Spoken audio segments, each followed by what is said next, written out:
오늘 하나님 주신 말씀 우리 함께 보도록 하겠습니다. 요한복음 10장 1절에서 주보에 나온 것만큼 10절까지 보도록 하겠습니다. 요한복음 10장 1절에서 18절까지 말씀입니다. 저와 한 절씩 교독하겠습니다. 내가 진실로 진실로 너에게 말한다. 양의 우리에 들어가되 문으로 들어가지 않고 다른 길로 넘어 들어가는 사람은 도둑이요 강도다.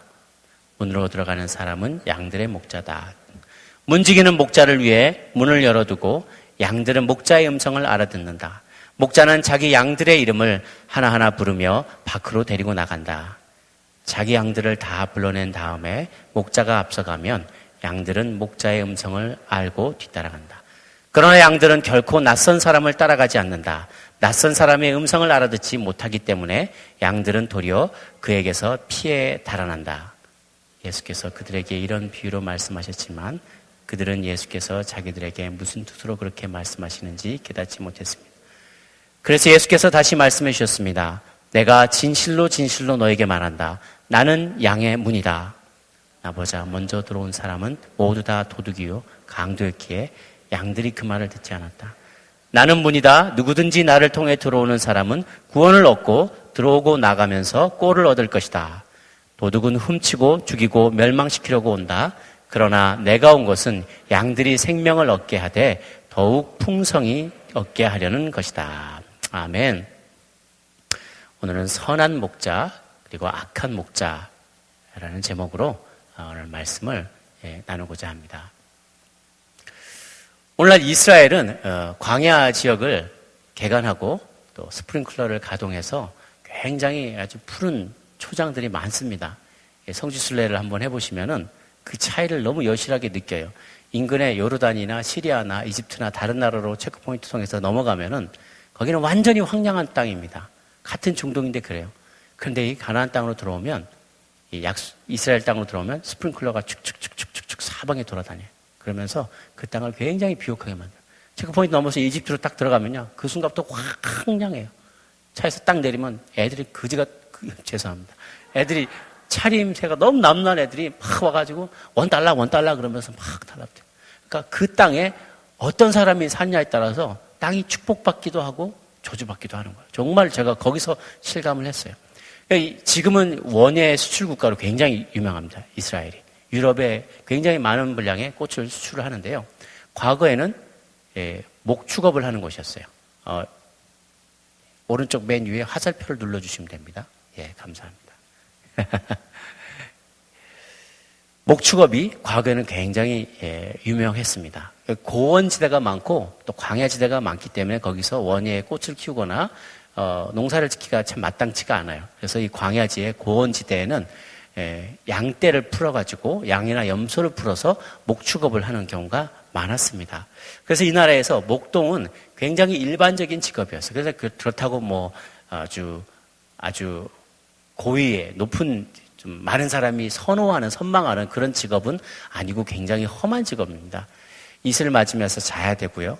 멀리 집을 떠나가야 되고 그런 험한 일들이었죠. 그래서 예수님께서 이 땅에 처음 오셨을 때 천사들이 가장 낮고 낮은 자리에 있는 이들에게 그 기쁜 소식을 먼저 전했죠.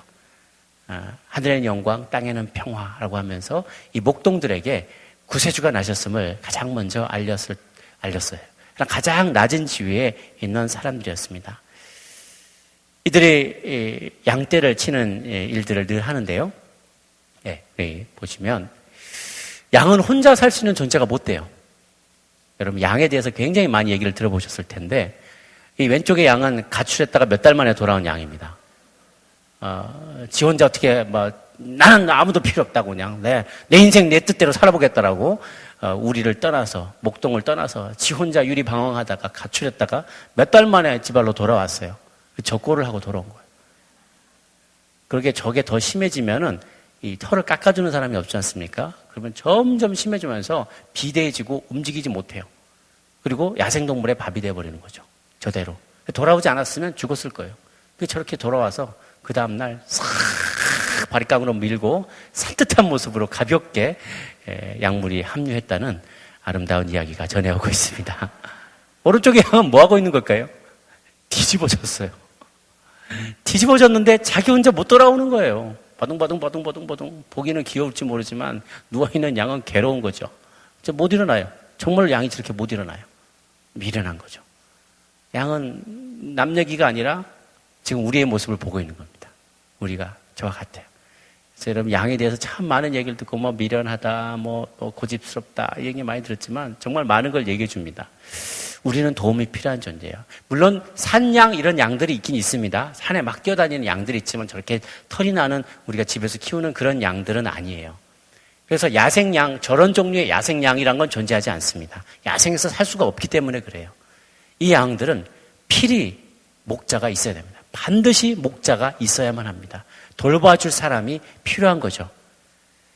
이들은 풀을 뜯어먹다가요, 더 이상 뜯어먹을 풀이 없으면, 이렇게 풀이 나와 있잖아요. 뜯어먹을 게 없으면 발로 막 파가지고 풀을 뿌리채 뽑아 먹어요. 그래도 먹을 게 없으면 그 주변만 맴도는 거예요. 딴 데 가서 풀을 찾아볼 생각도 안 해요.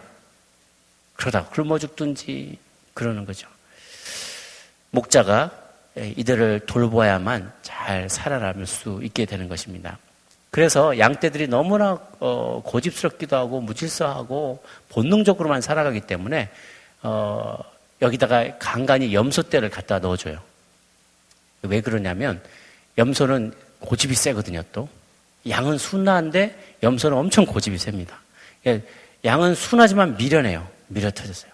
그래서 꼴을 이렇게 배에다가 한꺼번에 이렇게 갖다 주면 양떼들은 그냥 우르르 몰려들어서 그걸 먹으려고 막 정신없이 달려듭니다.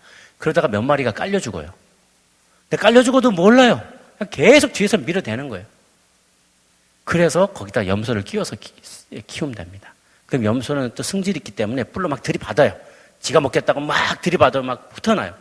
그러면 양떼들이 이제 겁이 나서 한꺼번에 몰리질 않고 조금 이렇게 간격을 두게 되는 거죠. 또 야생동물이 이렇게 습격을 하면 염소는 그래도 좀 저항을 합니다. 그 시간을 버는 동안 목자들이 찾아오면 조치를 하기도 하죠.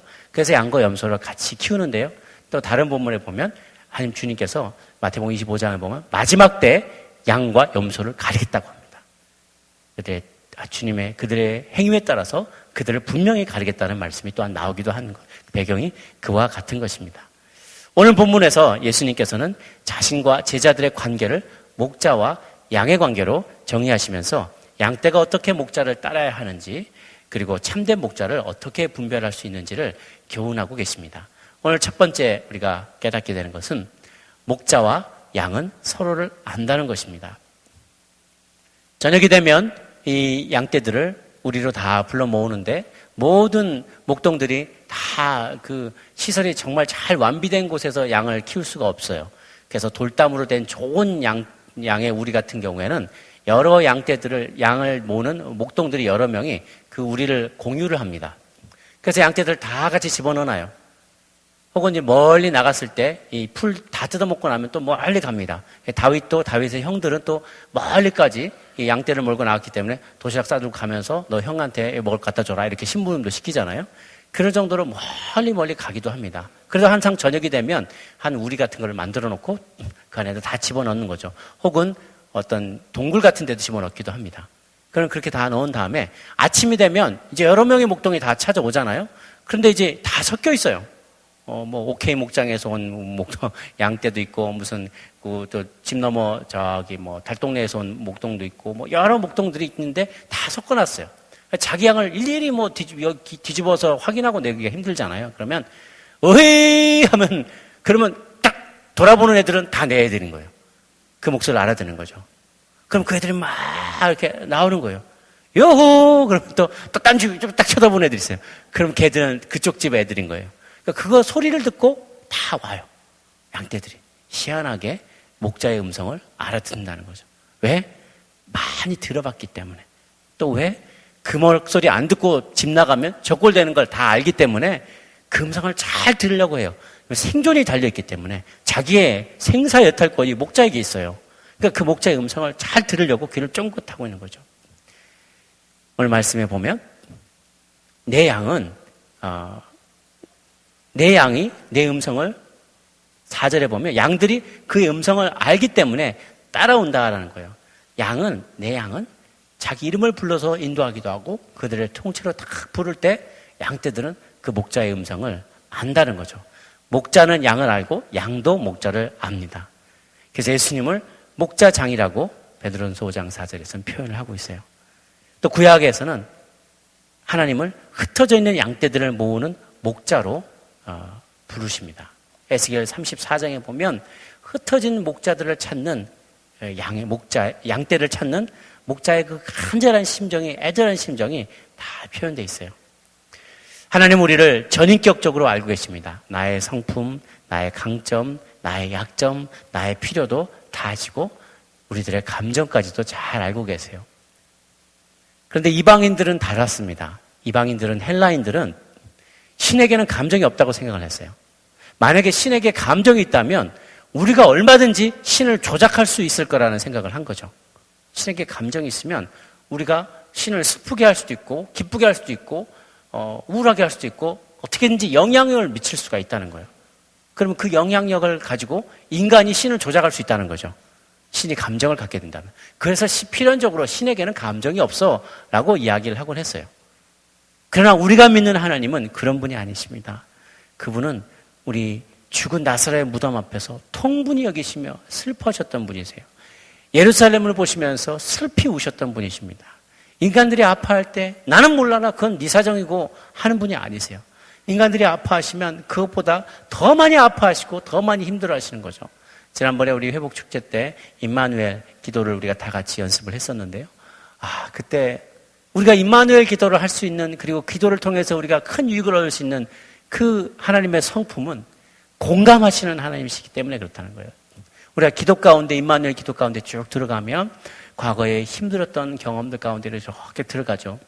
그걸 마치 우리 목사님, 박사님이 지하실로, 컴컴한 지하실로 어린애가 들어갈 때 혼자 들어가기 힘든데 아빠 손 붙잡고 내려가는 거하고 똑같다라고 얘기를 하셨어요. 그곳으로 들어가면 나의 어두운 과거와 직면해야 돼요. 근데 나는 너무나 두려운 거예요. 그때 너 지하실 가서 뭐 가져와 라고 시키는 아버지가 아니라 우리 같이 한번 내려가 볼까? 걱정하지 마. 지하실에 별거 없어. 무서운 게 있더라도 아빠가 막아줄게. 그러면서 아빠가 우리 손을 잡아준다는 거예요. 그래서 강한 아빠의 손을 붙잡고 지하실로 내려가요. 나의 과거의 아픈 기억으로 들어가요. 거기서 정말 끔찍한 장면을 만나더라도요, 주님이 그걸 막아주세요. 혹은 우리가 아프고 힘들고 그럴 때에도 공감해 주시고 얼마나 힘드니, 얼마나 아프니라는 것을 이해해 주시는 분이 계시다는 거예요. 우리가 상처에서 이 트라우마의 외상에, 왜 외상이 되냐면, 외상이 가장 힘든 이유는 내가 이렇게 힘든데 내 형편과 상황을 알아주고 공감해주고 위로해줄 사람이 아무도 없다는 그 절망감이 우리를 깊은 외상을 남기게 해주는다는 거예요. 그 자체는 사실 우리가 견딜 수 있어요. 아무리 어려운 일을 당해도 우리는 살아날 수 있어요. 그런데 내가 이렇게 아픈데 아무도 돌보지 않아, 하나님도 나를 내버렸어 라는 생각이 들면 절망 가운데 일어날 수가 없는 거죠. 그래서 상처는 잘 처리만 되면 굉장한 능력이 되는데, 처리가 되냐, 프로세스가 되지 않으면 이게 골마 터진다는 거예요. 제가 한 4주 전에 경추 3번, 4번, 5번이 부러졌어요. 4번 경추 옆에 돌기가 부러졌어요. 뼈가 부러진 게 아니라 옆에 돌기가 부러졌어요. 근데 처음에는 얼마나 아픈지요. 한 일주일 동안은 옆으로 돌지도 못했어요. 근데 그 의사 선생님이 그런 얘기를 하시더라고요. 걱정하지 마시라고. 이건 좀 부러져도 괜찮은 뼈라고. 세상에 부러져도 괜찮은 뼈가 어디 있습니까? 근데 그 말씀 하시면서 걱정하지 말라고, 근육들이 다 우리는 단단히 조밀하게 있기 때문에 쫙쫙 밀어서 뼈가 붙을 수밖에 없다고. 그런데 이 뼈가 붙으면 예전보다 그 뼈가 제일 튼튼해질 거라고. 우리가 부러지잖아요. 상처가 나잖아요. 그게 붙게 되면 다른 멀쩡한 뼈들보다 더 견고하게 붙는다는 거예요. 마찬가지입니다. 우리에게 상처가 있지만 그 상처를 믿음으로 우리가 잘 극복하고 나를 홀로 두지 않으시고 공감하시고 위로해 주시는, 그리고 그것을 통하여서도 조차 그것을 재료로 삼아서 우리를 더 견고한 믿음의 사람으로 세워주시는 아버지의 손길이 있다면, 이해해 주시는 분이 옆에 계시다면, 공감해 주시는 분이 계시다면 우리는 넉넉히 이기느니라, 넉넉히 이기느니라, 넉넉히 이길 수 있는 저와 여러분인 줄 믿습니다. 두 번째, 우리 목자는 양의 문이 되시는 분이십니다. 광야로 나가면 이렇게 얼기설기 만든 우리를 임시로 만들어놔요. 혹은 집에 있을 때는 아래처럼 돌담으로 잘 만들어 놓죠. 그런데 특이한 것은 목자는 이 우리에 문을 만들어 놓지 않는다는 거예요. 그래서 그리고서는 아래 그림과 같이 밤이 되는 그 문에 해당되는 곳에 이렇게 자기가 앉아서 그 우리들을 양떼를 지킨다는 거죠. 목자가 양의 문이 됩니다. 그를 통과하지 않고는 안전한 장소로 들어갈 수도 없고 또한 꿀을 먹으러 나아갈 수도 없다는 거예요. 그분이 우리의 통로가 되어주십니다. 길이 되시고 유일한 진리가 되시고 생명이 되시는 분이요. 길이요, 진리요, 생명이 되시는 분이죠. 그분 외에는 다른 길이 없습니다. 그래서 베드로가 그렇게 얘기했어요. 다른 이로서는 구원을 받을 수 없나니 천하 인간에게 구원을 받을 만한 다른 이름을 우리에게 주신 적이 없느니라. 그분이 유일한 길입니다. 오직 예수님을 통과해야만 하나님을 만날 수 있어요. 그래서 목자 대신 우리 주님께서 그 자리에서 양떼들을 잘 지켜주고 계십니다. 십자가를 통과해야만 우리는 주님을 만날 수가 있게 됩니다. 7절에 보면 진실로 너에게 말하는데 나는 양의 문이다. 나보다 먼저 온 사람은 다 강도다. 그래서 양이 듣지 않지만 내가 문이기 때문에 누군지 나를 통해서 들어오고 나가면 구원을 받고 또 들어오고 나가면서 좋은 꼴도 먹을 수 있게 된다는 것입니다. 예수님만 의지하시고 예수님만을 유일한 길로 삼으시길 바랍니다. 뒷문 찾지 마시기 바랍니다. 담장 넘어오는 것도 거짓 목자입니다. 오직 그 문을 통해서만, 그분을 통과해서만, 그분의 인도하심을 쫓아서만 우리는 생명을 얻을 수가 있습니다. 세 번째는요, 참된 목자는 양에게 풍성한 생명을 약속해 주십니다. 푸른 초장으로 그리고 쉴만한 물가로 인도하시는 거죠. 그저 죽지 못해 사는 인생이 아니라 풍성한 삶으로 인도하시는 인생이라는 거예요. 얼마 전에 제가 아는 권사님과 이렇게 대화를 나눴는데요. 깜짝 놀라는 고백을 하시더라고요. 아주 옛날, 오래전 이야기인데 권사님이 장례식장에 갔는데 잘 아는 어떤 권사님이 소천하셔서 장례식장에 딱 갔는데 명정사진을 딱 보는 순간에 어떤 마음이 드냐면 좋겠다. 그런 생각이 들더래요. 그 말은 하나님을 너무 보고 싶어서 좋겠다는 게 아니라 이분이 너무 살아온 게 너무 힘들었던 거예요. 맏딸로 살아왔는데 동생들 가르치고 막 책임을 무겁게 지느라 너무 지치고 힘들었던 모양이에요. 그래서 또 이제 결혼해서 뒷바라지하고 가족들을 챙기고 그러는 게 너무 어떨 때는 힘들고 그랬던 모양이에요. 그때가 좀 많이 우울하시고 힘들었던 모양입니다. 오래전에. 그런데 자기도 모르는 사이에 그 친구 권사님의 영정 사진을 보는데 그런 말이 튀어나오더라고요. 좋겠다. 생을 마쳤으니까 얼마나 좋겠냐. 이런 생각이 들더라는 거예요. 정말 하나님만 천국에 가서 좋겠다는 게 아니라 자포자기의 심정으로 얼마나 좋을까. 그런 마음이 들더라는 거예요. 여러분 혹시 여러분 가운데도 그런 마음이 드는 분이 계십니까? 너무너무 우울하고 삶에 소망이 없고 피로하고 육신은 지치고 아무런 희망이 보이지 않아서 그리고 나를 도와주는 분도 아무도 없는 생각이 들어서 그저 죽지 못해 살아가는 그런 삶을 사는 분들이 계십니까? 우리 주님께서 내가 온 것은 너네가 그저 죽지 못할 정도로 죽지 못해 살 정도로 간신히 살게 하기 왔다라고 하지 않으셨다는 거예요. 제가 너무 좋아하는 말씀이에요. 요한복음 10장 10절 말씀 같이 한번 읽어볼까요? 시작. 도둑은 훔치고 죽이고 멸망시키려고 온다. 그러나 내가 온 것은 양들이 생명을 얻게 하되 더욱 풍성하게 얻게 하려 함이라. 생명을 얻게 하는 거에만 딱 그치는 게 아니라는 거예요. 너무 많은 세상의 크리스찬들이 그저 구원받은 것에 만족해서 나는 이제 따놓은 당상이니까 내 멋대로 살아야지. 혹은 그 이상을 넘어가질 않아요. 성장과 성숙의 관점에서 바라보기보다는 그저 칭의와 구원에만 만족해 있는 거예요.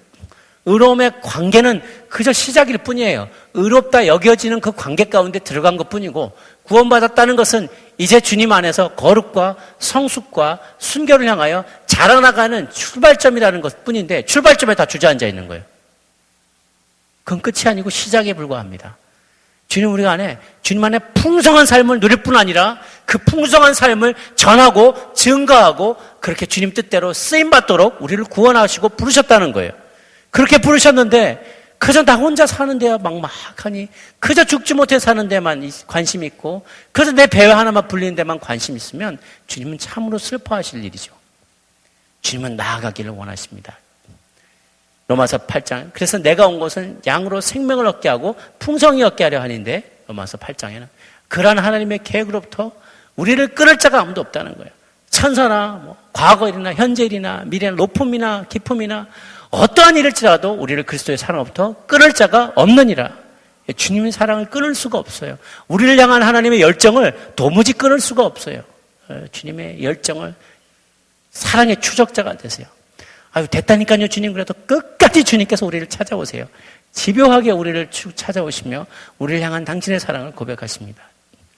그분은 우리를 너무나 잘 아시는 분이세요. 그렇기 때문에 우리에게 가장 풍성한 꼴이 있는 곳으로 우리를 인도하십니다. 몇 번 이 양이 책망을 받아야 정신을 차리는지 잘 아세요. 우리가 몇 번 시험에 도달해야 정신을 차리는지 아세요. 그리고 몇 번 달래주고 위로해줘야 힘을 얻게 되는 줄도 아시고요. 그리고 지금 더 잘할 수 있는데 게을러서 뒹굴뒹굴하고 있을 때 몇 번을 더 푸시해야 우리의 잠재력을 완전히 달성하고 풍성한 삶을 누릴 수 있게 될지를 주님은 너무나 잘 아세요. 그래서 각 사람에게 꼭 맞는 프로그램을 주님께서는 작동을 하십니다. 그것을 하나님의 섭리라고 부르죠. 어떤 사람은 정말 더 잘할 수 있는데 게으르게 그냥 여기가 좋사오니 하고 있는 사람이 있어요. 그럼 주님 자꾸 푸시하십니다. 조금 더 가라니까, 좀 더 가라니까 궁둥이 자꾸 때리세요. 더 나가라고. 어떤 사람은 자꾸 고집스럽게 가지 말라는데 굳이 그 구덩이를 가요. 그래서 떼굴떼굴 굴러서 뒤집어져가지고 발버둥 치고 있어요. 야, 이거 지금 99번째거든. 그러면서 건져주세요. 얼만큼을 야단을 쳐야 정신을 차리는지도 주님이 잘 아세요. 제가 그래서 어떤 신문 기자 얘기 예전에 들은 적이 있어요. 어떤 기자가 목장에 한번 쉬려고 휴가 삼아서 목장으로 갔는데 양을 키우는 목장이었어요. 그 양떼들 다 몰고 목동이 나가는데 어느 양 한 마리만 그 귀퉁이에 우리 안에서 이렇게 시름시름 앓고 있더라고요. 왜 그런가 하고 보니까 앞에다가 앞발에 부목을 댔어요. 그러니까 발목이 부러져 있는 거예요. 그래서 신기해서 이 사람 기자니까 무슨 스토리가 재미난 게 있을까 싶어서 목자가 나중에 왔길래 목자가 꼴을 따로 가지고 와서 이 양을 먹이는 거예요. 물도 따로 갖다 줘야 되고 그런 거예요. 그래서 무슨 사연이냐고 하니까 목자가 그 양을 보면서 그 자기의 사연을 얘기하는 거예요. 이 양이 굉장히 고집스러운 양이라는 거예요. 내 말 안 듣고 몇 번을 갖추셨던 양이라는 거예요. 자꾸 딴 데 나가는 양이라는 거예요. 그래서 내가 가슴이 아프지만 이 양의 발목을 부러뜨렸습니다. 그렇게 얘기를 하더라고요. 깜짝 놀라서 아니 어떻게 발목을 부러뜨릴 때 내 가슴도 아팠다고, 나는 좋아서 그랬겠냐고, 발목을 부러뜨렸다고. 그래서 이제는 이 양이 어디 가지 못하기 때문에 나만 의지한다고. 뽀꼬를 갖다 주면 둘 때까지 나만 바라보고 이 양을 이름을 부르면 금방 자기를 돌아본다는 거예요. 이제는 말만 하면 그냥 부스럭 소리만 나도 목자의 행동에 일거수일투족에 주목하고 그에게 따르고 순종한다는 거죠. 물 갖다 주면 그걸 너무 고마워한다는 거예요.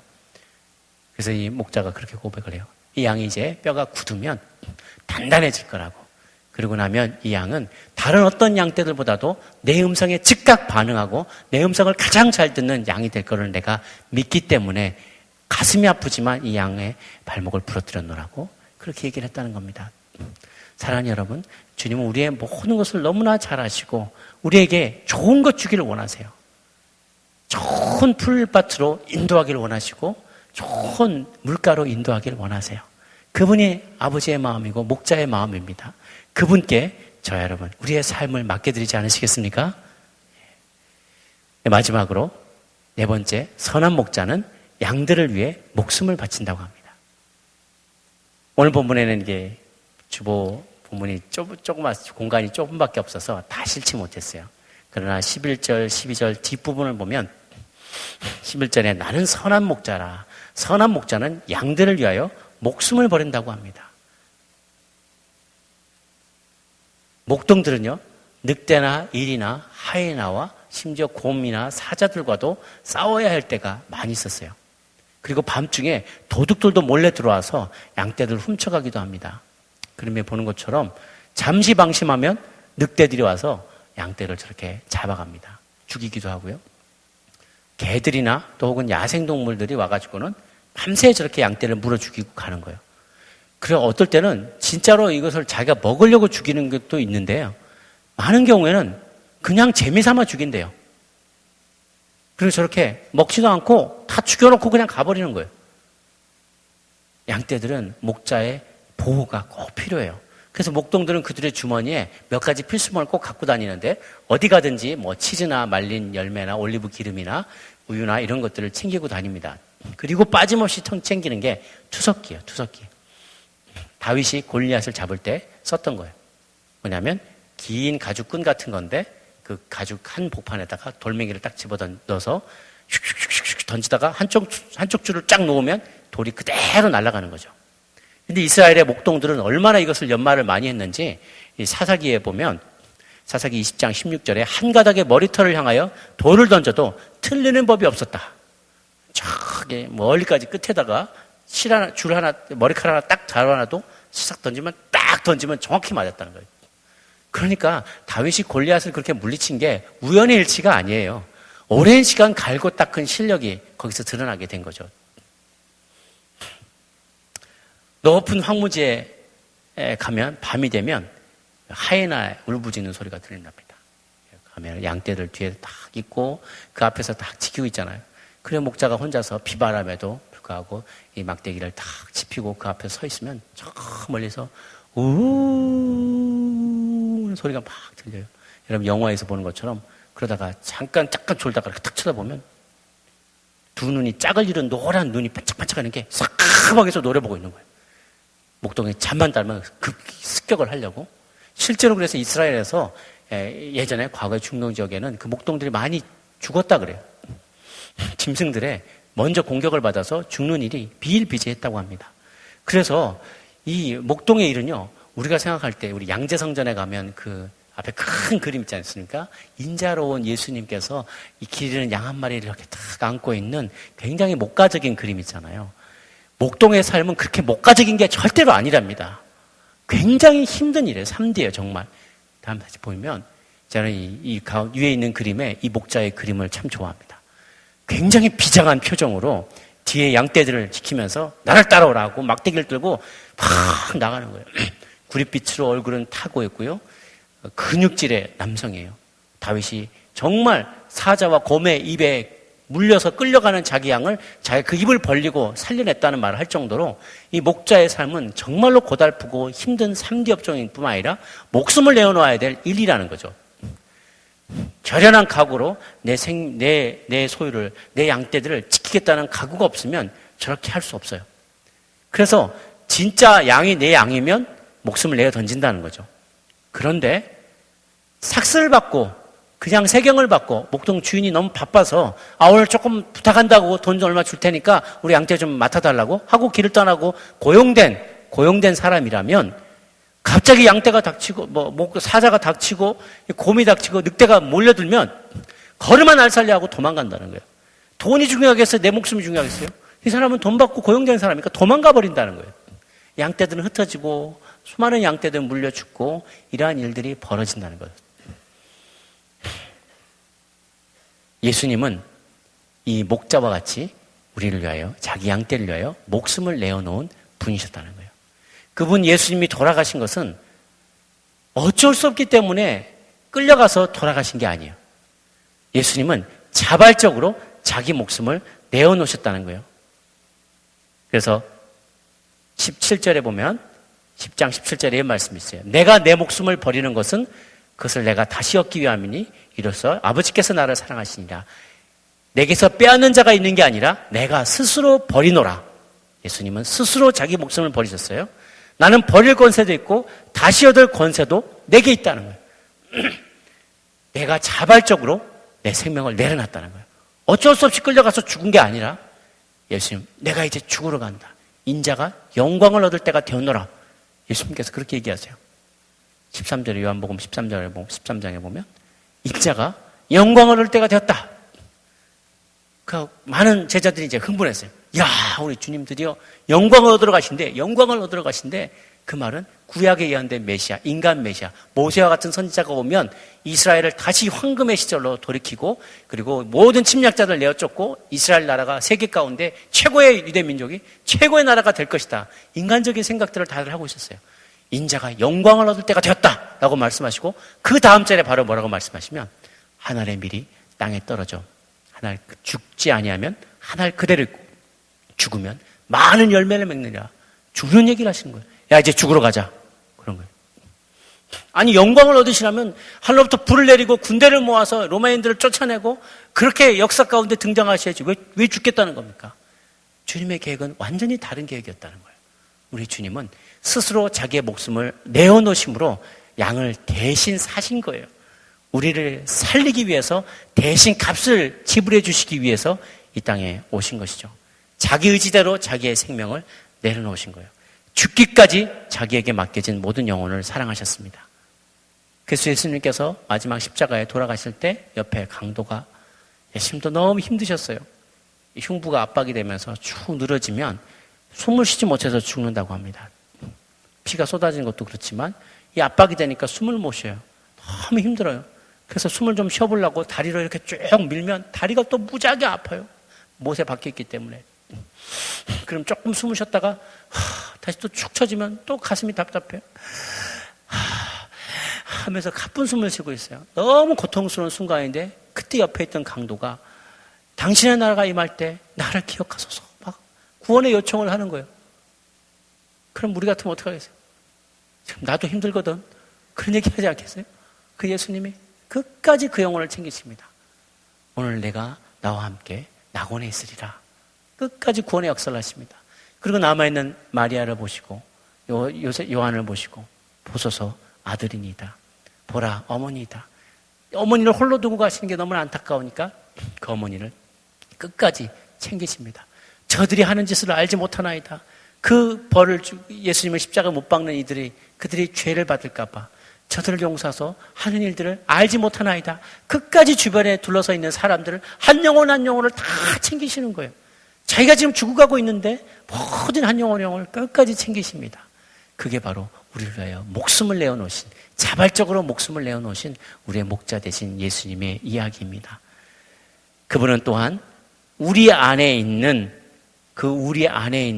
양들만 위하여서 목숨을 버리는 것이 아니라 16절에 보면 이 우리에 들지 아니한 다른 양들이 내게 있어 내가 인도해야 할 터이니 그들도 내 음성을 듣고 한 무리가 되어 한 목자에게 오리라. 자기 이스라엘 백성만이 아닌 이방 백성들까지도 주님은 염두에 주셨던 거예요. 그래서 이 말씀을 하시며 참된 목자가 된 것을 우리 가운데 알려주십니다.